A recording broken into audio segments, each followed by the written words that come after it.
it makes for a fascinating final show on ESPN Cricket for Matchday UK 2019. Ajit Agarkar is a neutral and has felt that gut-wrenching feeling that all of New Zealand, including Daniel Vettori, would have felt. We will hear very shortly from Graham Swan and Murli Karthik at Lords, along with Mel Farrell and Alexis Nunes capturing the mood. I'm going to come to you, Dan Vettori. You've had some time to process that and tell me what you've made of it. Do we have to listen this morning? Do we have to go to him?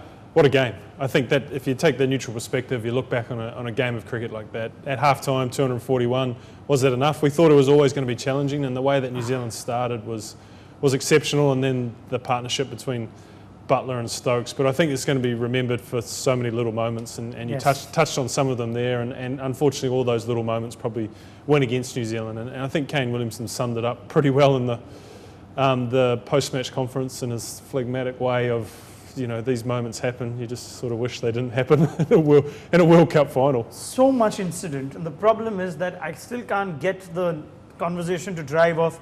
Yes, we finally had a winner, because you don't seem to even get that. Now, is this a time to perhaps talk about whether this is an appropriate way to decide a World Cup? And it's not the lawmakers' fault. Everything was laid down in stone. We've ourselves ridiculed that you can't be going to head-to-head versus net run rate midway through the tournament on when it suits you. But there's just something about this game that you cannot digest as one team beating the other. I mean, is that a fair comment? Yeah, completely. I think I was a bit emotional, and I'm a complete neutral actually watching that. I mean, how heartbreaking would it be for New Zealand? I think they did most things right. In fact, a lot of the things better than England did, and still to end up losing because of hitting less boundaries. Like you said, I think the rules were already made, so everyone was aware of them.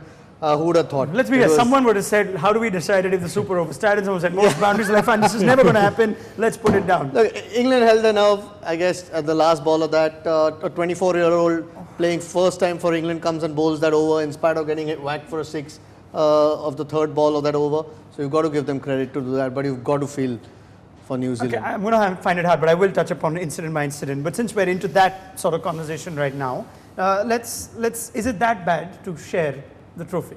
Must we have to decide the winner?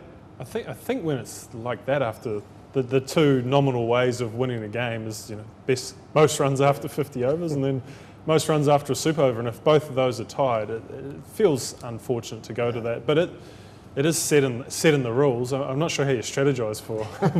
If it was a washout, the teams would have shared the trophy. And I saw this. I picked this up anyway. Hopefully, going forward, there is something done about it. If another situation arises, which I highly doubt, we'll have one more. Yeah, because I would like to start asking you questions on where New Zealand got this wrong, but I can't get myself to. They've given this everything. It's literally come down to 2 moments of, or maybe 3 moments of just fortune going against them, and it could have gone for them. First ball of the innings, Jason Roy with the marginal LBW. Let's say that's fair. But Trent Bolt, who's taken some extraordinary catches, has just stepped on the boundary at the wrong time, and then, well, you've got the ricochet. Can you explain that? I think the first two happen all the time, and I think you accept those umpiring decisions around umpire's call. The catch just one step too far. I mean, it would have been game over if that hadn't happened, because it was Stokes, and Stokes was so incredible. Might I ask you, knowing someone like Trent Bolt, who's perhaps one of the best boundary riders in international cricket, what's happened there? Because it looks like it's one of the easier ones that he's just... You're right. I mean, he's taken so many spectacular catches. He's just misjudged his... I think he didn't think he'd have to take that step back. I think he just overbalanced at the last second, because he was reasonably casual about it. And as you said, Bolt's been such a good boundary rider, particularly his catching. That's why he's there. I mean, not many fast bowlers go from bowling the penultimate over to jumping on the boundary rope, but he's there because he's such a good fielder and catcher. Okay, the second incident of the ricochet now, and I'm not pointing a finger at all on Ben Stokes, who's on his face down. He has no idea where that's going. Batsmen tend to not run as a gesture of courtesy in cricket, even though the rules can permit them if they want to take the overthrow. On this occasion, it's gone to the boundary, so no matter if everyone on that field didn't want to, it's still runs that are penalized. I mean, you could see... Is that a rule change that needs to be looked at? I think it's a hard thing to change. I mean, look, I think you could see his reaction immediately. Yes. I mean, that he was apologetic about it.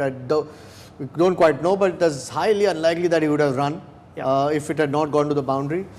Does it have to be changed? I'm not so I sure. mean, it sounds unbelievable to penalise the fielding side for something like that. Now that has happened at the highest stage. Especially at that time of the game. Yes. I think it's a often spoken about conversation in dressing rooms. Are you going to take a runner for ricochets off you to win the World Cup final? And we almost had that example today. And I mean, because of what's happened now. Fortunately for Stokes, it went for a boundary. I mean, if he'd run, it would have been obviously a huge talking point. There's nothing he can do about that. That's just one of the most unfortunate things I've seen. And it happened to be in a World Cup final at a critical time, and it went against New Zealand. So it makes it even harder to stomach. Let me continue on incidents, and let's go deeper into the Super Over now, and perhaps decision making where it has to be tested and it's under the most pressure you can possibly imagine. But the choice of Trent Bolt to bowl that over after he's had one of his rare, perhaps his only off day this whole World Cup. Did you think that was a mistake?